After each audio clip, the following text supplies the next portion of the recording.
Kami dari kelompok 11 yang beranggotakan Ira Halimatus Sadiah, Sofiatus Solehah, dan Fitri Umaro.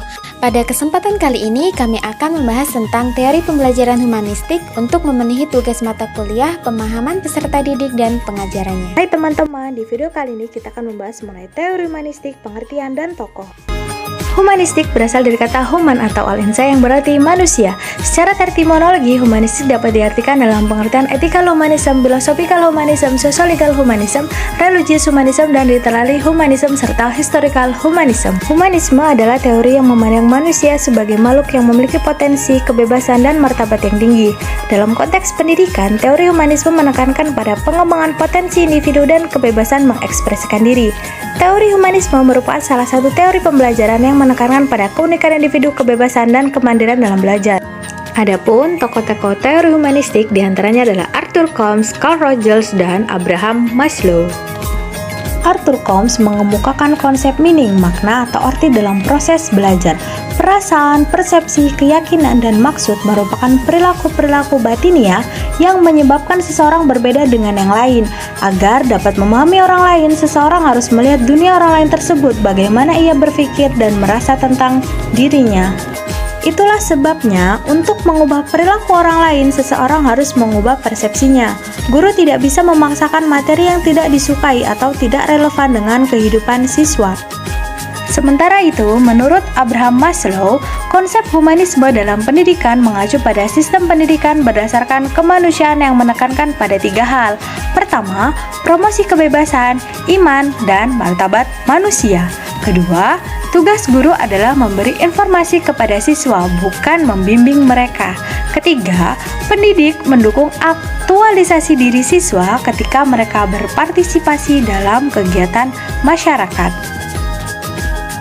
Selanjutnya, Carl Rogers memandang bahwa dalam pelaksanaan pembelajaran humanistik, guru harus memperhatikan prinsip-prinsip memanusiakan manusia dalam proses pendidikan dan pembelajaran.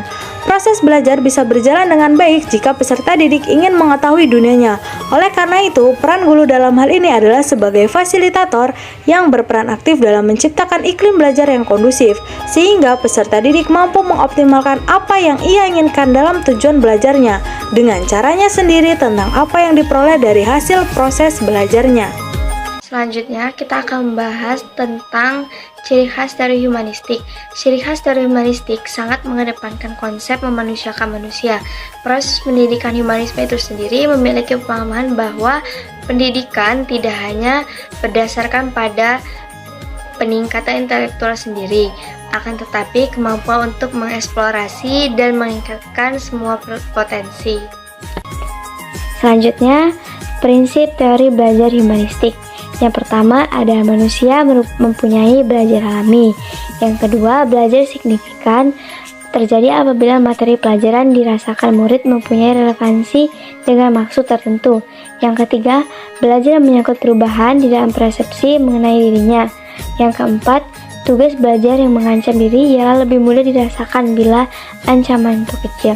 Yang kelima, bila ancaman itu rendah, terdapat pengalaman peserta didik dalam memperoleh cara.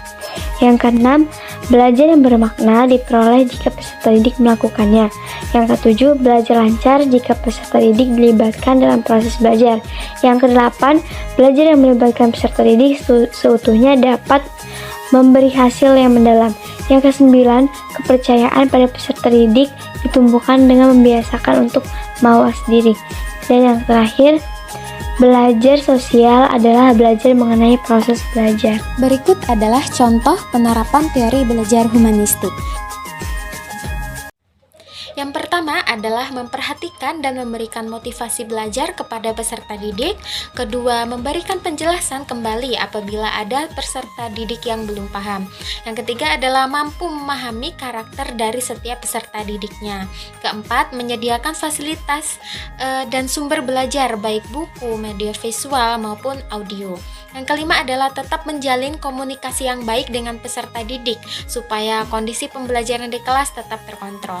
Yang keenam adalah memberikan dorongan untuk peserta didik agar lebih peka dan kreatif.